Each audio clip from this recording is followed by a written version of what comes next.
আপনি কখনো জীবনে সূর্যোদয় দেখেছেন? কত প্রশান্তিদায়ক, কত শক্তিদায়ক হয়। মনের মধ্যে যেন একটা নতুন প্রেরণা দান করে, একটা নতুন উৎসাহ।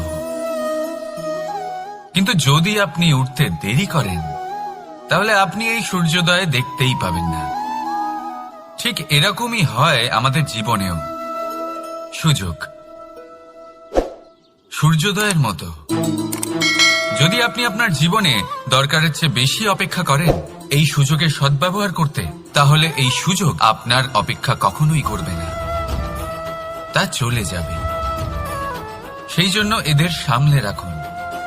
সঠিক সময় আসলে এই সুযোগের সদ্ব্যবহার করুন, নিজের কর্মকে সম্পূর্ণরূপে সার্থক করুন।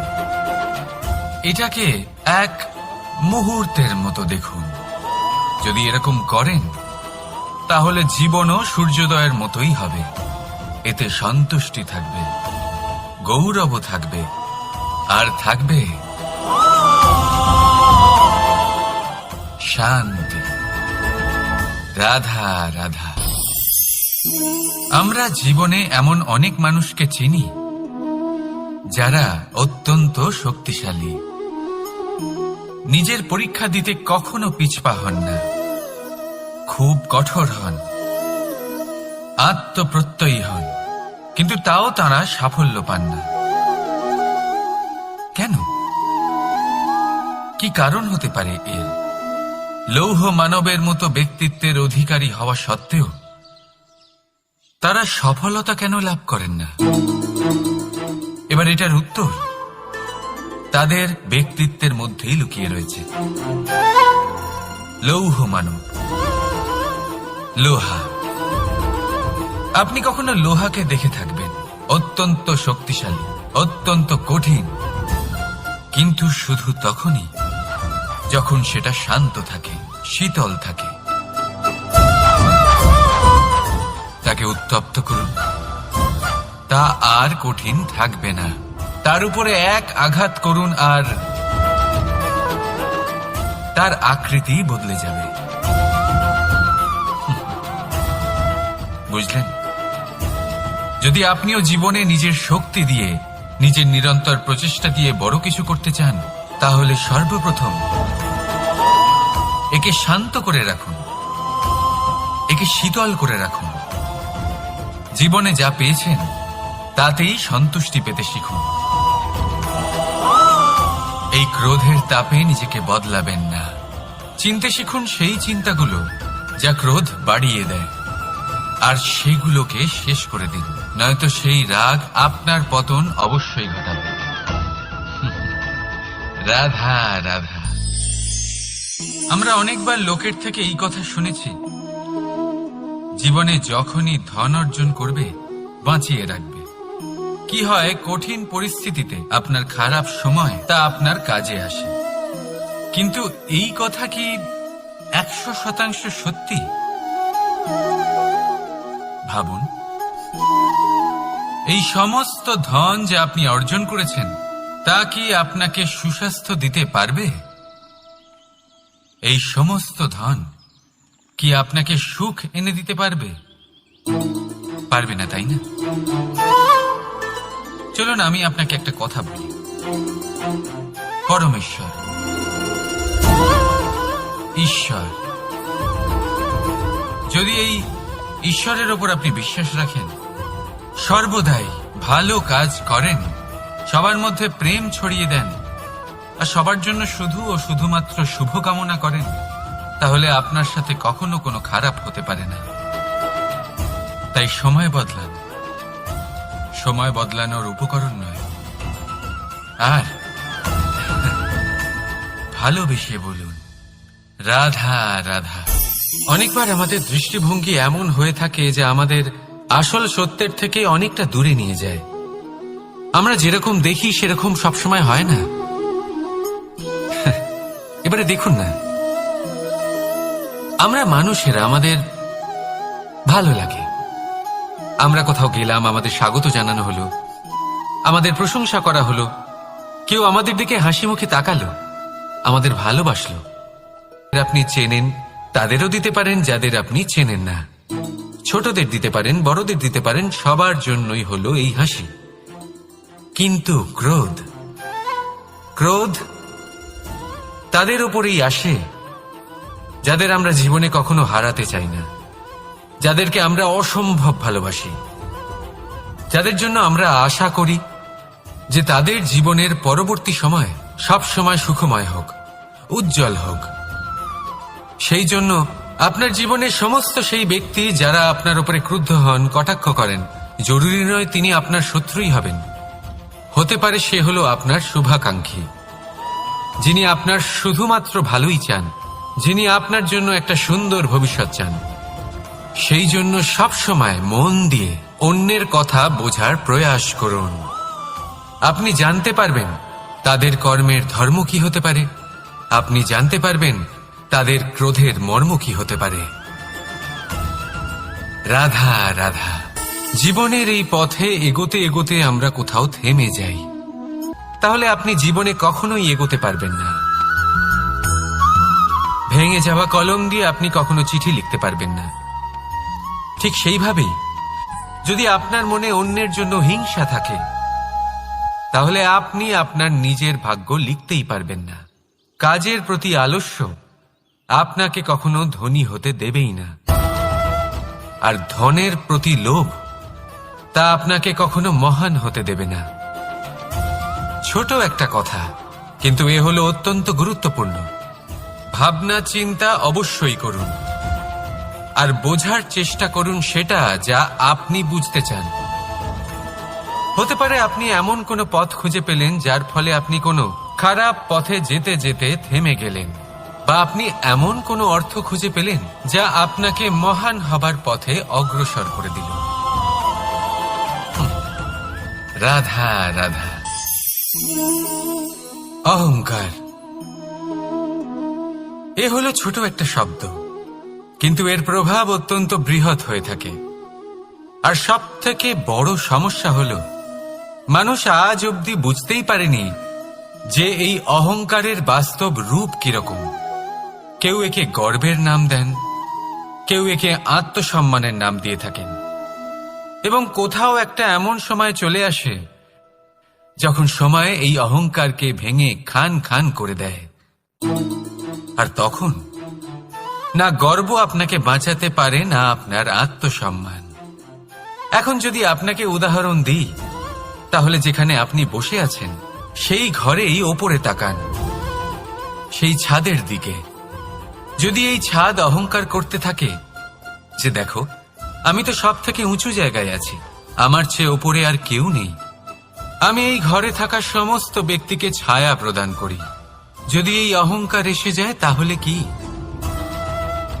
একবার ভেবে দেখুন, যদি পরের দিন তার উপর আরো একটা তলা বানিয়ে দেওয়া হয় তাহলে কি? এই ছাদ যার নিজের উঁচু হবার অহংকার ছিল, যে সব থেকে ওপরে ছিল, সে এবার পায়ের তলায় চলে এসছে। এটাই হয়ে থাকে। মনে কখনোই অহংকার পোষণ করবেন না। যদি মনের মধ্যে কিছু রাখতে চান তাহলে প্রেমের ভাব রাখুন, স্নেহ রাখুন। এই অহংকারকে আপনি যা ইচ্ছে নাম দিন, গর্ব হোক, আত্মসম্মান হোক, এর দ্বারা আপনার কোনোভাবেই কোনো লাভ হবে না। তাহলে এই অহংকারকে ত্যাগ করুন আর আমার সাথে ভালোবেসে বলুন রাধা রাধা। একটা সিদ্ধান্ত। এই জীবনে একটা সিদ্ধান্তের গুরুত্ব কি হতে পারে তা কখনো ভেবে দেখেছেন? একটা সিদ্ধান্ত সেই ভিত্তি হতে পারে যা আপনার পুরো জীবনকে বদলে দিতে পারে, এই সমস্ত সংসারকে বদলে দিতে পারে, ভবিষ্যৎ বদলে দিতে পারে। এই সিদ্ধান্ত যে কোন রাস্তা চয়ন করতে হবে, সেই সিদ্ধান্ত যে কখন সামনে এগোতে হবে আর কখন থেমে যেতে হবে, সেই সিদ্ধান্ত যে কখন যুদ্ধ করতে হবে আর কখন নিজেকে পিছু পা হতে হবে। এই সিদ্ধান্ত হলো খুব গুরুত্বপূর্ণ। আর আপনি তো এই সংসারে একা নন, তাই আপনার একটা সিদ্ধান্ত শুধু আপনার জন্যই নয়, সমস্ত সংসারের জন্য গুরুত্বপূর্ণ হতে পারে। এবার এই সিদ্ধান্ত আপনারই হবে। ভাবনা চিন্তা করে নেবেন, সাফল্য পাবেন। রাধা রাধা। ভবিষ্যৎ। সংসারে এমন কোন ব্যক্তি আছেন যিনি নিজের ভবিষ্যতের বিষয়ে ভাবেন না?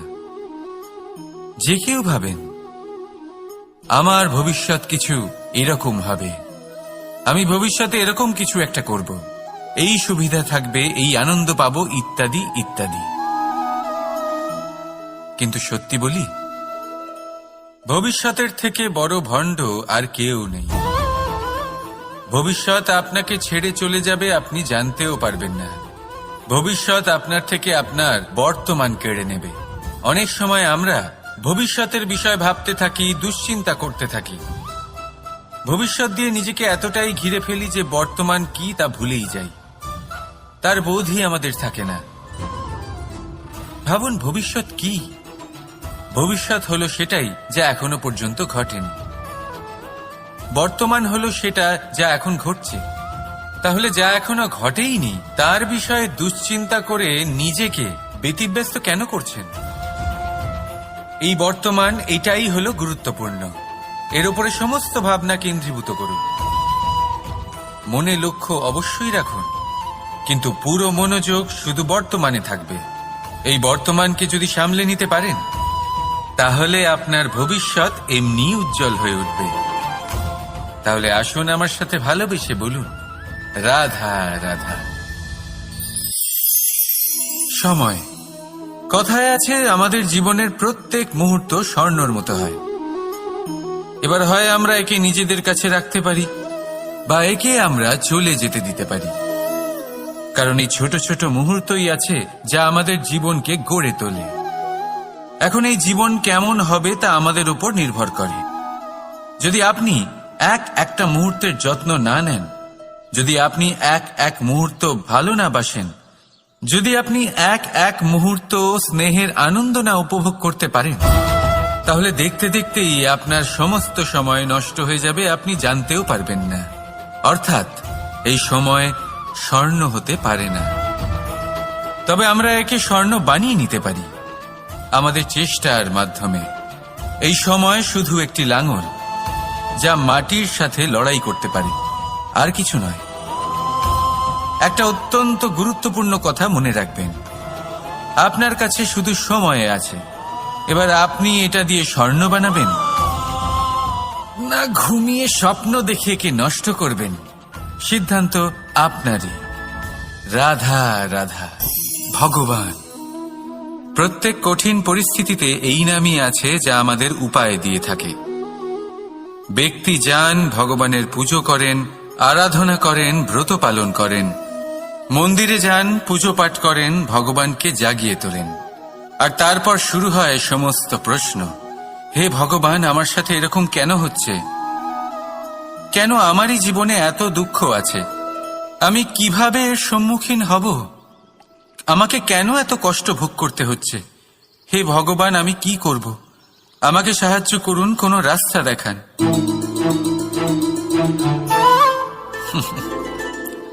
চলুন আমি আপনাকে একটা প্রশ্ন করি।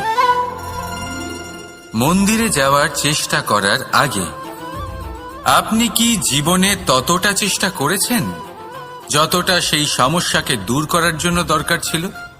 দ্বিতীয় প্রশ্ন, ভগবানকে জাগানোর পূর্বে আপনি কি নিজেকে জাগিয়ে তুলেছেন? আপনি কি আলস্য ত্যাগ করেছেন?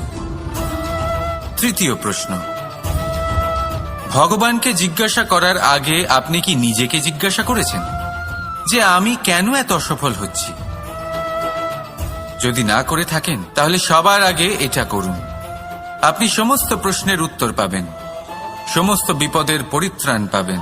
অন্য কোথাও নয়, নিজের ভেতরে তাকিয়ে দেখুন। চেষ্টা করুন নিজেকে জাগিয়ে তোলার।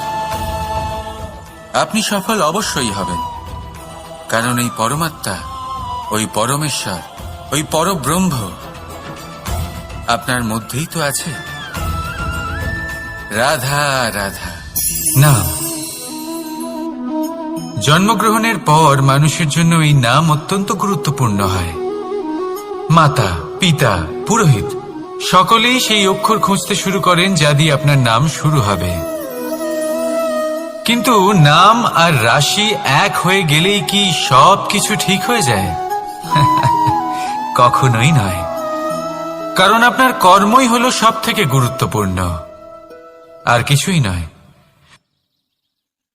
দেখুন, এই নিয়তিও আপনার কর্ম অনুযায়ী আপনার ভবিষ্যৎ সুনিশ্চিত করে। যদি আপনাকে উদাহরণ দিই, তাহলে ভাবুন, একদিকে ছিলেন রাম আর অন্যদিকে রাবণ। দুজনেরই নাম শুরু হয় র দিয়ে, কিন্তু একজন পেলেন এক ভয়ানক পরিণতি আর অন্যজন সমগ্র সংসারের মনে চিরস্মরণীয় হলেন।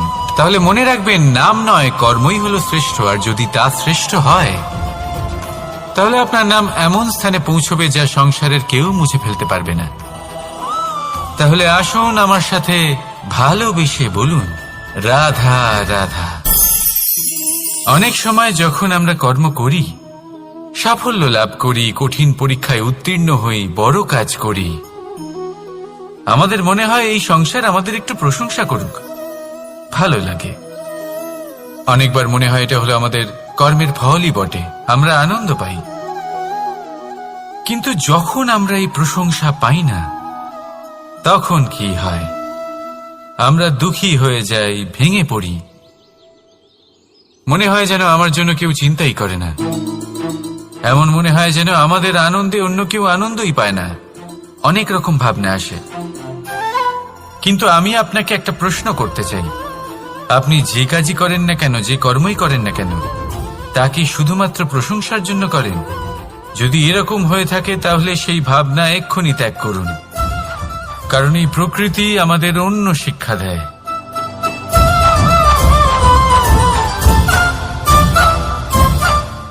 এই ফুলকে দেখুন, এই যে ফুলের সুবাস, যা আমার মনকে উচ্ছ্বসিত করে তোলে, মনে শক্তির সঞ্চার করে, এই সুগন্ধ। কিন্তু ভেবে দেখুন, ফুলের কিন্তু এই কাজ করার জন্য কোনো প্রশংসারই প্রয়োজন হয় না। এটাই হলো প্রকৃতির শিক্ষা। যিনি সৎ হন, সৎকর্ম করেন, তার কোনো প্রশংসার প্রয়োজন হয় না, কারণ ওনার কর্মই হলো ওনার সুবাস। মনে রাখবেন, আতর নকল ফুলে দেওয়া হয়, প্রকৃত ফুলের তার কোনো প্রয়োজন হয় না। সেইভাবেই আপনিও কর্ম করতে থাকুন শুভ চিন্তা নিয়ে। এই মনকে সব সময় শান্ত রাখুন, স্বচ্ছ রাখুন। যদি এরকম করেন, তাহলে আপনার কর্ম এমন সুবাস ছড়াবে যে আপনার জীবনে শুধু এবং শুধুমাত্র আনন্দই থাকবে। তাহলে এই আনন্দ সহকারে বলুন, রাধা রাধা। এই সংসারে এমন কোনো পর্বত নেই যা এতটাই উঁচু যে মানুষ তার শিখরে পৌঁছতে পারবে না, তাকে অতিক্রম করতে পারবে না। এই সংসারে এমন কোনো সাগর নেই যা কিনা এতটাই গভীর যেখানে মানুষ তার তলদেশে পৌঁছে ফিরে আসতে পারবে না। একটা ছোট্ট বরফের টুকরো পর্বতের শিখরে গলে গিয়ে বইতে থাকে, আর দেখতে দেখতেই তা মহানদী গঙ্গায় পরিবর্তিত হয়। এর কারণ কি? এর কারণ হলো প্রচেষ্টা, প্রারব্ধ নয়। এই প্রচেষ্টাই সুনিশ্চিত করে যে আপনার প্রারব্ধ কি হবে। এই সমস্ত কিছু হলো প্রচেষ্টা আর প্রারব্ধের খেলা। আপনার প্রচেষ্টা যেরকম হবে, আপনার প্রারব্ধ সেরকমই হবে। আর আপনার প্রচেষ্টা যদি উচ্চ মানের হয়, তাহলে প্রারব্ধকে আপনার সামনে নত হতেই হবে। কি বলেন? তাহলে আসুন আমার সাথে ভালোবেসে বলুন, রাধা রাধা। অনেক সময় মানুষ অতীতকে দেখেন আর তখন অহংবোধে পরিপূর্ণ হয়ে ওঠেন। কখনো বর্তমানের দিকে তাকান, ভবিষ্যতের দিকে তাকান আর পরিতৃপ্তিতে ভরে ওঠেন। কেন বুঝতে পারেন না একটা সহজ কথা? এই যে সৃষ্টি, এই সৃষ্টি হলো একটা বড় চক্র যা বারংবার আপনার কাছে ফিরে আসবেই। কঠিন থেকে কঠিনতর পরীক্ষায় আপনাকে নিযুক্ত করবে, যাতে আপনাকে উত্তীর্ণ হতেই হবে। যা কাল ছিল তা আজ নেই, এটা সবাই জানেন। যা আজ আছে তা হয়তো কাল থাকবে না। এটাও আপনাকে মেনে নিতে হবে, তাও আবার হাসি মুখে। শান্ত থাকতে শিখুন, আর কখনোই মনের মধ্যে অহংকার উৎপন্ন হতে দেবেন না। হতে শিখুন সেই হিমবাহের মতো। হয়তো এই জন্যই এত শীতল থাকে, কারণ ও জানে গতকালও জল রূপে ছিল, আজ বরফ রূপে হয়তো আছে, কিন্তু কাল পুনরায় সে জলেই পরিণত হবে। নিজেকে শান্ত রাখুন। হয়তো আজ আপনি সাফল্যের শিখরে আছেন, হয়তো বা নেই। আপনাকে প্রত্যেক দিন অবশ্যই দেখতে হবে। শুধু নিরন্তর প্রচেষ্টা করতে থাকুন, প্রত্যেক পরিস্থিতির জন্য তৈরি থাকুন, আর একে ভারসাম্যে রাখতে শিখুন। আপনার কাল হোক, আজ হোক বা আগামীকাল, আপনার ভালো দিন হোক বা খারাপ দিন, সব পবিত্র হয়ে যাবে। তাহলে আসুন আর আমার সাথে ভালোবেসে বলুন, রাধা রাধা। দোল উৎসবে এই সমগ্র সংসার রং নিয়ে খেলা করে, কিন্তু এই রঙের সারমর্ম এই সংসার কি জানে? কখনো দেখেছেন একটা চিন্তিত মুখ শুধুমাত্র রঙের স্পর্শ পেয়ে আনন্দিত হয়ে ওঠে? দোলে আমরা কি করি? পুরাতনকে ত্যাগ করি আর নতুনকে স্বাগত জানাই। শিশিরকে বিদায় জানিয়ে এক নতুন ঋতুকে আগমন জানাই। দুশ্চিন্তা দূর করে আসার নতুন রঙে রঙিন হয়ে ওঠা, নিজেকে আনন্দিত করা, এটাই তো হলো দোল। এবার দোলের একটা ব্যাপার আছে, দুটো রঙে একসাথে রঙিন হওয়া যায় না। একটা রং উঠলে তবেই আরেকটা রং লাগা সম্ভব। আরো একটা প্রশ্নও রয়েছে, কোন রংকে তুলে দিয়ে কোন রং মাখানো যেতে পারে? যদি আপনাকে উদাহরণ দিই, লোভের এই রং, তা যতক্ষণ লেগে থাকবে আনন্দের রং লাগতে পারবে না। যা হয়েছিল দ্বারকাবাসী এবং সামন্তক মণির মধ্যে। ভ্রান্তির রং যতক্ষণ লেগে থাকবে সত্যের রং লাগতে পারবে না, যা হয়েছে রুক্মিণীর সাথে। আর হিংসার এই রং যতক্ষণ লেগে থাকবে প্রেমের রং ততক্ষণ লাগতেই পারবে না, যা হয় আপনার আমার সবার সাথে। তাহলে আসুন একসাথে মিলে দোল পালন করি এবং সবকিছুর উপরে বিজয় লাভ করি। অন্ধকারের স্থানে আলোর, ভ্রান্তির স্থানে সত্যের, হিংসার স্থানে প্রেমের, আর লোভের স্থানে আনন্দের এই সুন্দর রং মাখাই। শত্রুতা, ঘৃণা, হিংসা, এই সব কিছু ত্যাগ করি আর সকলের সখা হয়ে উঠি। আর ভালোবেসে বলি, শুভ দোল। হ্যাঁ, ওটা তো আমরা অবশ্যই বলবো, রাধা রাধা। সংসারে অনেক সময় এরকম হয় যে আমরা খুব সমস্যায় থাকি, খুব বিপদের মধ্যে থাকি, আর সেই সমস্ত মানুষ যারা আমাদের কাছের মানুষ, আমাদের আপনজন, তারা আমাদের ত্যাগ করে চলে যান। আমরা এই সময় দুঃখ পাই, নিরাশ হয়ে পড়ি এবং একা একাই সেই সমস্যাকেও কাটিয়ে উঠি। এবার পরিস্থিতি যেমন খুশি হোক না কেন, সেই সব মানুষ যারা এমন সময় আপনাকে ত্যাগ করেছেন, তাদের প্রতি ক্রুদ্ধ হওয়া, অভিমান করা, এটা অনুচিত। আমি বলবো তাদের প্রতি কৃতজ্ঞ থাকুন। আমি বলবো তাদের ধন্যবাদ জানান যে তারা এমন সময় আপনার সঙ্গ ত্যাগ করেছেন যখন আপনার তাদের সব থেকে বেশি প্রয়োজন ছিল।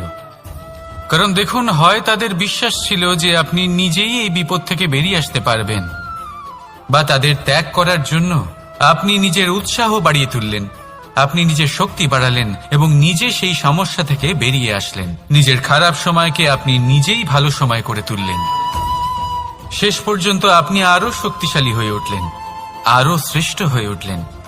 আর এটাই তো আপনার বিজয়, যার কারণ হলো তাদের আপনাকে ত্যাগ করা।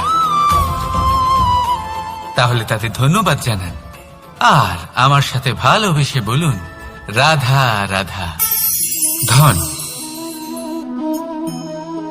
ধন হলো কারোর জন্য মোহ, আবার কারোর জন্য মায়া, কারোর জন্য হয়তো ভাগ্য, আবার কারোর জন্য কর্মের পারিশ্রমিক।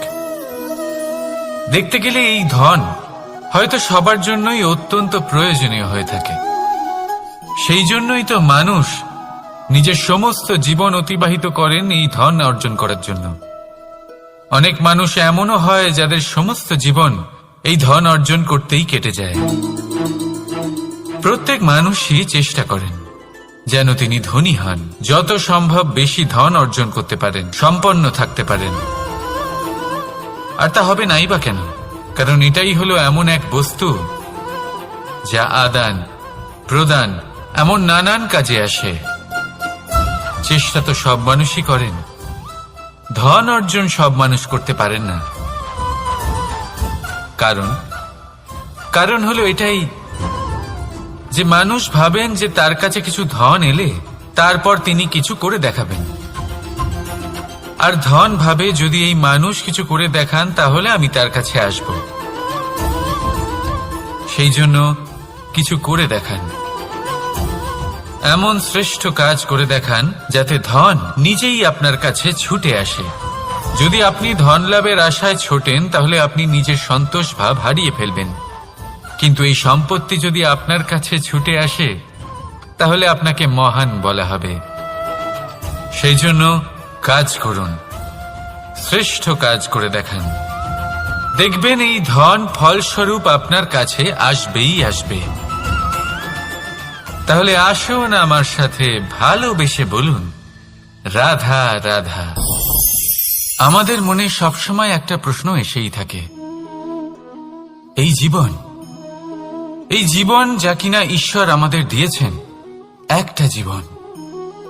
ঈশ্বর এক আত্মা দিয়েছেন পৃথিবীতে বাঁচার জন্য। যতদূর আমরা জানি আমাদের কাছে একটাই জীবন রয়েছে।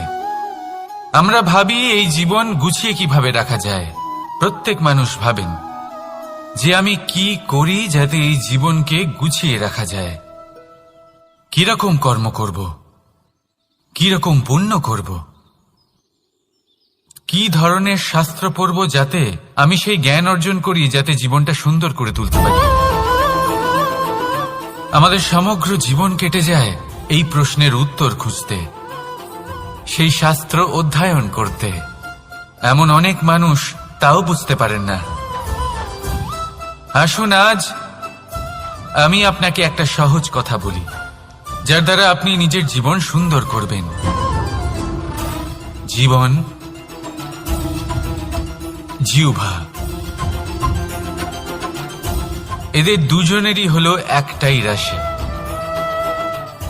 জিহ্বা অর্থাৎ আপনার কথা, এই কথাকে সংযত রাখুন, একে সুন্দর করে তুলুন, মধুর কথা বলুন, যতটা সম্ভব একে নিয়ন্ত্রণে রাখুন। আপনার জীবন সুন্দর হয়ে উঠবে। কারণ এই শব্দ হয় অত্যন্ত শক্তিশালী। এটা হলো এমন এক বন্ধন যা আপনার সামনের মানুষকে আপনার ব্যক্তিত্বের সাথে জুড়ে দিতে পারে। তাই এই শব্দ সংযত রাখুন, একে সুন্দর করে তুলুন। আপনার জীবন আপনা থেকেই সুন্দর হয়ে উঠবে। আর আসুন এই মধুর সুন্দর অনুভূতি দিয়ে বলুন, রাধা রাধা। জীবন, এই জীবন আসলে কি?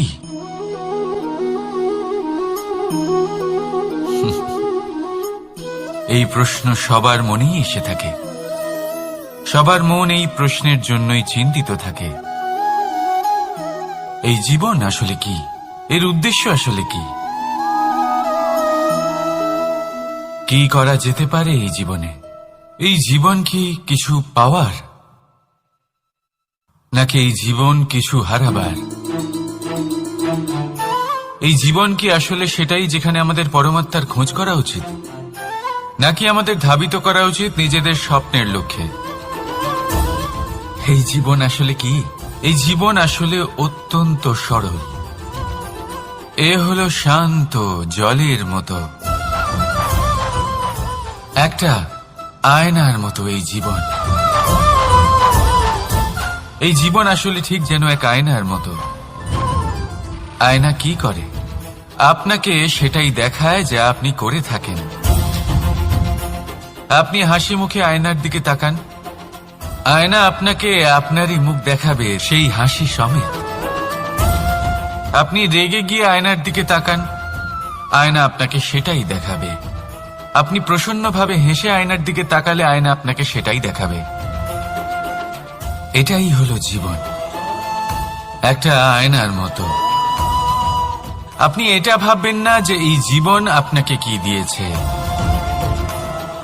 বরং এটা ভেবে দেখুন যে আপনি এই জীবনকে কি প্রদান করেছেন। যদি আপনি এই জীবনকে সুখ প্রদান করেন, আনন্দ দিতে পারেন, ভালোবাসা দিতে পারেন, তাহলে এই জীবনও আপনাকে সুখ, আনন্দ আর ভালোবাসাই দেবে। তাহলে আসুন এই সুখ, আনন্দ আর ভালোবাসা দিয়ে বলুন, রাধা রাধা। ধরিত্রীর বুকে গজিয়ে ওঠা এই দুব্ব ঘাস দেখেছেন? দুব্ব ঘাস, যা আমাদের পাকে শীতল রাখে। এতে যদি বসেন তাহলে মনে হবে নরম কোথাও বসে আছেন। এত ছোট হলেও কিন্তু এর মধ্যে গুণ আছে অনেকগুলি, আর যতটা ছোট এটা ততটাই বড় শিক্ষকও। কিভাবে? ভাবুন, পাতা ঝরার মরশুমের পরে সমস্ত পাতা একত্রিত হয়ে থাকে। একটা ছোট ফুলকি সবাইকে জ্বালিয়ে দিতে পারে, সমস্ত পাতা পুড়ে ছাই হয়ে যায়। কিন্তু এই ঘাসের কিছুই হয় না, সে যেমন ছিল তেমনই থাকে। কারণ কি হতে পারে? প্রথম কারণ, এরা ছোট হয়। দ্বিতীয় কারণ, এরা বিনম্র হয়, বড়ই সহজে দমে যায় এরা। তৃতীয় কারণ, এদের মধ্যে নমনীয়তা থাকে। আপনিও নিজেকে এরকমই বানিয়ে ফেলুন। কখনো নিজেই নিজেকে কারোর থেকে বড় মনে করবেন না। নিজের এই মনকে বিনম্র রাখুন। এবং সবথেকে বড় কথা, নিজের এই মনে সহানুভূতি, প্রেম আর বিশ্বাসের নমনীয়তা বজায় রাখবেন। যদি এরকম করতে পারেন তাহলে জীবন সবসময় সুখে কাটবে। রাধা রাধা।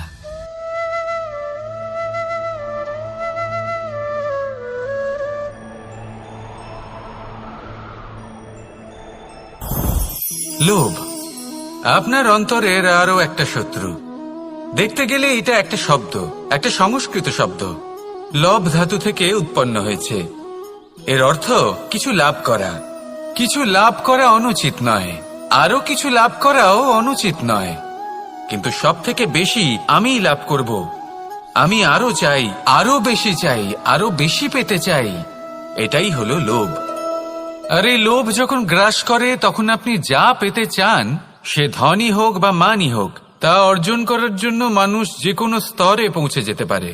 যদি মানুষ ধন অর্জন করতে চান তাহলে তার জন্য তারা অধর্মের পথেও চলতে পারেন। যদি সম্মান অর্জন করতে চান তাহলে অন্য মানুষকে ছোটও করতে পারেন। শেষ পর্যন্ত আপনার এটা মনে হতে পারে যে যদি একটু অল্পই প্রাপ্ত করতাম, কিন্তু ভালোবেসে প্রাপ্ত করতাম, এই জীবন আরো অনেক বেশি সুখী হতো। লোভ আপনার জীবনে, আপনার মনে কখন যে প্রবেশ করবে সেটা আপনি জানতেও পারবেন না। তাই এটা চিনতে শিখুন আর তৎক্ষণাৎ জীবন থেকে বাইরে ফেলে দিন। যা কিছু লাভ করতে চান তা ভালোবেসে লাভ করুন, আর সেই ভালোবাসার সাথেই বলুন, রাধা রাধা। জীবনে ক্ষমা চাওয়া তাও কিছুটা সহজ, ক্ষমা করতে পারা অত্যন্ত কঠিন। ক্ষমা 2 অক্ষরের এই শব্দ হতে পারে, কিন্তু অত্যন্ত বড় এই শব্দ, অত্যন্ত গুরুত্বপূর্ণ এই শব্দ। কখনো কখনো অন্য কাউকে ক্ষমা করে দেওয়া তাও কিছুটা সহজ কাজ, কিন্তু নিজেকে ক্ষমা করতে পারা অত্যন্ত কঠিন হয়ে দাঁড়ায়। অতীতে যদি আমাদের এমন কোনো ভুল হয় যে কারণে আমরা নিজেকে ক্ষমা করতে পারি না, অনেক সময় এমন কিছু ভুল করে বসি যে বিষয় শুধু আমরাই জানি, কিন্তু আমরা নিজেকে ক্ষমাই করতে পারি না, আর আমাদের বিকাশ সেখানেই স্তব্ধ হয়ে যায়। কারণ যদি আপনি ক্ষমা করতে না শেখেন, নিজেকে ক্ষমা যদি না করতে পারেন, তাহলে তা আপনার জীবনের সব থেকে বড় বাধা হয়ে দাঁড়াবে। সেই জন্য জীবনে অবশ্যই শিখুন যে কিভাবে নিজেকে ক্ষমা করতে হয়, আর শিখুন যে আগের করা ভুল আবার কি করে না করা যেতে পারে। এই মন হালকা হবে আর প্রসন্ন হয়ে বলবে, রাধা রাধা। এই সংসারে যখনই কোনো সমস্যা আসে তখন আমরা আমাদের সব থেকে বড় সম্বলের কাছে আশ্রয় খুঁজি, তা হলো আমাদের বিশ্বাস। এই সংসারে বিপদের সম্মুখীন হলে কে আপনাকে সাহায্য করবে সেটা নির্বাচন করা আপনার হাতে নেই। সেটা সেই সকল ব্যক্তির উপর নির্ভরশীল যে তারা আপনাকে সাহায্য করবে নাকি করবে না।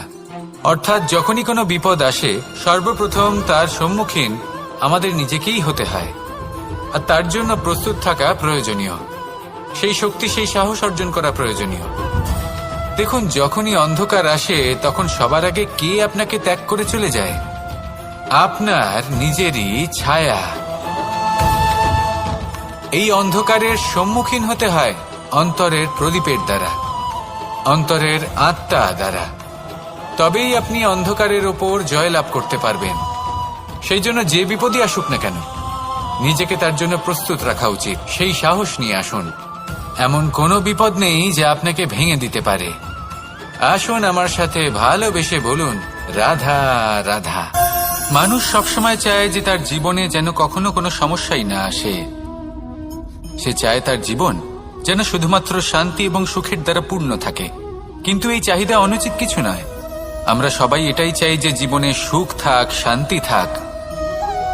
কিন্তু এই কথা সবসময় মনে রাখবেন, যে সূর্য উদিত হন সংসারকে প্রকাশমান করেন, দুপুরবেলায় সংসারকে রৌদ্র প্রদান করেন, সন্ধেবেলায় তাকেও অস্ত যেতে হয়। এবার আমাদের জীবন চক্র কিছুটা এরকমই। কোনো কিছুই চিরকাল একরকম থাকে না। কখনো এই নদীকে দেখুন যা বয়ে চলেছে। এই নদী যা বয়ে চলেছে তার পথেও অনেক বিপদ আসে। বড় বড় পাথরের সম্মুখীন হয়ে তাকেও সামনে এগিয়ে যেতে হয়। একটি পুকুর যা চারদিক থেকে ঘেরা, তার জীবনে কিন্তু কোনো সমস্যা নেই। কিন্তু এই সংসারে পুকুরের পুজো করা হয় না, পুজো করা হয় নদীকে। মনে রাখবেন, সমস্যার ঊর্ধ্বে তিনি উঠতে পারেন যিনি সমাধি লাভ করেছেন, যিনি এই সংসারেই নেই। যিনি এই সংসারে আছেন এবং জীবিত আছেন, তার জীবনের সমস্যা হলো শ্বাসবায়ুর মতোই গুরুত্বপূর্ণ। আসুন আমার সাথে ভালোবেসে বলুন, রাধা রাধা।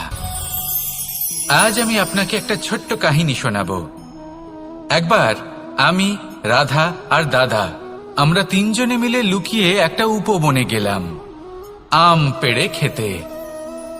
অনেক পরিশ্রম করে আমরা ওখানে পৌঁছলাম আর আমরা আশ্চর্যচকিত হয়ে গেলাম এটা দেখে যে এবার তো আম পাকেইনি। এবার দাদা কি করলেন, একটা আম পাড়লেন আর সেটা চাখলেন, আর উনি নিরাশ হয়ে পড়লেন। উনি বললেন যে এটা তো খুবই টক। তারপর রাধা একটা আম পাড়লো আর সেটা চেখে দেখলো, আর রাধা উৎসাহিত হয়ে পড়ল। আমি রাধাকে জিজ্ঞেস করলাম, কি হয়েছে, তুমি এত উৎসাহিত কেন? তখন রাধা বলল যে এবার এত বেশি টক আম হয়েছে যে এগুলো দিয়ে আমরা আচার বানাবো। তাহলে দাদা ওখান থেকে বেরিয়ে গেলেন নিরাশ হয়ে এবং খালি হাতে। রাধাও ওখান থেকে বেরিয়ে গেল কিন্তু উৎসাহিত হয়ে, আর অনেকগুলো কাঁচা আম সাথে নিয়ে। এর থেকে আমরা কি শিক্ষা পেতে পারি? যে প্রত্যেকটা স্থানে এমন কিছু রয়েছে যেখান থেকে আমরা কিছু একটা শিক্ষা লাভ করতে পারি, যা আমাদেরকে বিকাশের পথে নিয়ে যেতে পারে। এই শিক্ষা প্রত্যেক স্থানে আছে। সবকিছু আমাদের দৃষ্টিভঙ্গির উপর নির্ভর করছে। যখনই আমাদের জীবনে, আমাদের সম্পর্কে কোনো সমস্যা, কোনো বিপদ আসে, তখন বেশিরভাগ মানুষ সেই বিষয় নিয়ে দুঃখী হয়ে পড়েন। আর কিছু মানুষ এমনও থাকেন যারা শেষ পর্যন্ত তার সমাধান করেন, বিপদকে পরাজিত করেন, সম্পর্কগুলিকে আবার জুড়ে দেন। যদি আপনি সুখের খোঁজ করেন তাহলে আপনি সুখ অবশ্যই পাবেন, প্রসন্নতা অবশ্যই পাবেন। যদি আপনি দুঃখ খোঁজেন তাহলে দুঃখ অবশ্যই পাবেন। এবার আপনি কি খুঁজতে চান সেই চয়ন আপনারই। আসুন আর আমার সাথে ভালোবেসে বলুন, রাধা রাধা। কখনো কোনো প্রজাপতিকে উড়তে দেখেছেন? কি সুন্দর উড়ে বেড়ায় সে, এক ফুল থেকে অন্য ফুলে, এক পাতা থেকে অন্য পাতার ওপর। কিন্তু সে কিভাবে উড়তে শেখে কখনো ভেবেছেন? জন্ম থেকেই কিন্তু প্রজাপতির ডানা থাকে না, ও কিন্তু ছোট্ট একটা ডিমের আকারে জন্ম লাভ করে। তারপর সেই ডিমটি ভেঙে একটি কীট বাইরে আসে। আস্তে আস্তে সে বড় হয়, ওর শক্তি বৃদ্ধি পায়। তারপর সে সেই কীট দশা ত্যাগ করে নিজের ডানাগুলি মেলে। এই প্রক্রিয়া তার কাছে সরল নয়, অত্যন্ত যন্ত্রণাদায়ক প্রক্রিয়া, কিন্তু সে সেই যন্ত্রণা মেনে নেয়। আর তারপর আস্তে আস্তে সে উড়তে শেখে। শুধুমাত্র আকাশে উড়ে বেড়ায় তা নয়, আমাদের মনের মাঝে উড়ে বেড়ায়। এবার এই ডিম থেকে প্রজাপতি হয়ে ওঠার যে যাত্রা, এটা যতটা কঠিন, ততটাই কঠিন হয় এই সংসারে শ্রেষ্ঠ কর্ম করা, ততটাই কঠিন হয় এই সংসারে মহান হয়ে ওঠা। সেই জন্য প্রয়োজনীয় প্রচেষ্টা এবং সময়। নিরন্তর প্রচেষ্টা করতে থাকুন, পর্যাপ্ত সময় নিন, এবং আপনি নিজেকে এই আকাশে উড়ন্ত অবস্থায় পাবেন। আসুন আমার সাথে ভালোবেসে বলুন, রাধা রাধা, রাধা রাধা। আপনারা হয়তো ভাবছেন কি আশ্চর্য ব্যাপার, প্রত্যেকবার আমি কথা শেষ হওয়ার পরে রাধা রাধা বলি। এইবার আমি আগেই বলে দিলাম। কারণটা কি? কারণ হলো অত্যন্ত বিশেষ। প্রত্যেকবার কথা সমাপ্ত হবার পরে আপনাদের সবার মধ্যে ভালোবাসা বিতরণ করতে চাই, তাই রাধা রাধা বলি। কিন্তু এইবার এই নতুন এবং বিশেষ সূত্রপাতে প্রথমে প্রেম বিতরণ করা অত্যন্ত আবশ্যক। এবার একটা বিষয় আছে যা জানেন হয়তো সকলেই, কিন্তু বুঝতে খুব কম জন পারেন। এই প্রেম, এই আনন্দ, এই সকল কিছুর সূত্রপাত হয় নিঃস্বার্থ আবেগের দ্বারা। ঠিক যেমন একজন মাতাকেই দেখে নিন। যখনই একজন মাতা সন্তানকে জন্ম দেন, তখন এই সংসার ভুলে যায় যে তার জন্য এটা একটা নতুন জন্ম। কারণ একজন নারী তখন একজন মাতৃরূপে নতুন ভাবে জন্ম নেন। একজন নারী স্ত্রী ও গৃহবধূ রূপে কিছু অধিকার লাভ করে থাকেন, কিন্তু তিনি যখন মা হয়ে যান, তখন তিনি শুধুই দান করতে শেখেন।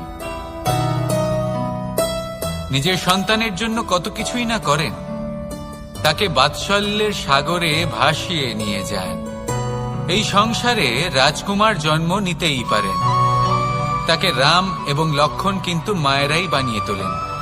একজন গোয়ালা জন্ম নেয়, তাকে দ্বারকাধীশ একজন মাই বানিয়ে তোলেন।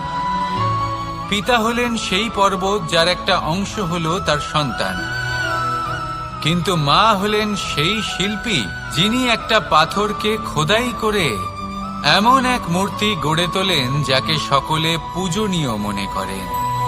তাহলে স্মরণ করুন সেই সকল মুহূর্ত যেগুলি আপনি নিজের মাতার সাথে অতিবাহিত করেছেন।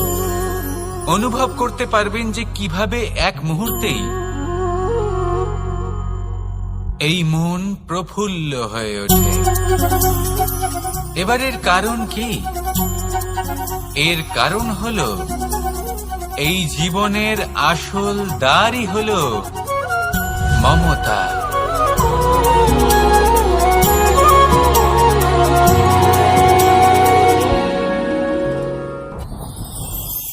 যত শক্তিশালী এই মন, তত শক্তিশালী এই শরীরও। সারথি শক্তিহীন হয়, দুর্বল হয়, তাহলে এই রথের কি হবে? এটা উচিত পথে চলতে পারবে না, উচিত গতিতে চলতে পারবে না, মন মতো স্থানে এটা পৌঁছতেও পারবে না। সেই জন্য মনের শক্তি অত্যন্ত প্রয়োজনীয়। এবার মনের শক্তি আমরা কোথা থেকে লাভ করি? দৃঢ়তার শক্তি থেকে। এবার এই শক্তি আমরা কিভাবে বাড়াতে পারি? আমরা প্রতিদিন কিছু নতুন স্থির করি, কিছু ছোট কিছু বড়, আর যেই আমরা নতুন কিছু পূর্ণ করি, আমাদের মনের শক্তি বেড়ে যায়। আর যদি পূর্ণ না করতে পারি, মনের শক্তি কমে যায়। একটা দেওয়ালের মতো ছোট ছোট ছোট ছোট শিলা আমরা একটার পর একটা স্থাপন করে একটা দেওয়াল তৈরি করি। এতগুলো পাথর যখন একত্রিত হয়ে যায়, তখন এমন এক দেওয়াল তৈরি হয় যাকে ভাঙা প্রায় অসম্ভব হয়ে দাঁড়ায়। সেরকমই হয় মন এবং দৃঢ়তা। ছোট ছোট কাজ করে নিজের লক্ষ্য পূর্ণ করুন। এই লক্ষ্য যদি পূর্ণ হয় তবে মনের শক্তি বাড়বে। কিছুটা এইভাবে যে যত বড়ই বিপদ আসুক না কেন, সেই বিপদ নিজে হার মেনে নেবে, কিন্তু আপনার মন ততটাই শক্তিশালী থাকবে। তাই মনের শক্তি বাড়াতে থাকুন, যাতে আপনি উচিত পথে চলতে পারেন, উচিত গতিতে চলেন আর মনোবাঞ্ছিত স্থানে পৌঁছতে পারেন। তবেই এই মন প্রসন্ন হয়ে বলবে, রাধা রাধা। আমি রাধাকে ভালোবাসি, আর এই কথাটা সমগ্র সংসার জানে। আর সময় অন্তরে লীলার দ্বারা, বিভিন্ন ঘটনা দ্বারা, কর্মের দ্বারা আমি নিজের এই ভালোবাসা রাধার সামনে প্রকাশ করি। এবার আপনি বলবেন, এসবের কি প্রয়োজন? রাধা কি এই কথা জানে না যে কৃষ্ণ তাকে কতটা ভালোবাসে? অবশ্যই জানে, কিন্তু এই যে ভালোবাসা, তা মনে রেখে দেওয়ার জন্য নয়, তা প্রকাশ করার জন্য। আর বারংবার এই ভালোবাসাকে প্রকাশ করা উচিত, উচিত সময় এবং উচিত সুযোগ দেখে। কিরকম? এবার যদি আপনি প্রেমীর সাথে কোনো উৎসবে থাকেন, তাহলে তার সাথে নৃত্য সঙ্গীত করুন। যদি ভিড়ের মাঝে থাকেন, তখন প্রেমীকে সম্মান করুন, একান্তে প্রসাধন করুন। দুঃখের সময় তার হাত ধরে থাকুন, সুখের সময় আলিঙ্গন করে রাখুন। এই প্রেম যত প্রকাশ করবেন, ততই এই প্রেমের বৃদ্ধি হবে। এই প্রেম আরো বেশি গভীর হবে, অটুট হবে। তাই এই প্রেমকে মনে নয়, আপনার জীবনে স্থান দিন। মন খুলে প্রকাশ করুন আর আমার সাথে ভালোবেসে বলুন, রাধা রাধা। মুঠো হাতের শক্তি মনে রাখা উচিত। আপনার এই মানসিকতা, আপনার এই স্বপ্ন, তা যেন আপনার নিয়ন্ত্রণে থাকে। আপনার বন্ধ মুঠোয় যেন এর লাগাম থাকে, আপনি যেন এর প্রভু হন। যদি তা হয়, তবেই আপনি লাভবান হবেন। যদি এরা আপনাকে নিয়ন্ত্রণ করতে থাকে, যদি আপনার মুঠো খুলে যায়, না পথ আপনার নিয়ন্ত্রণে থাকবে, না মানসিকতা থাকবে, না স্বপ্ন নিয়ন্ত্রণে থাকবে।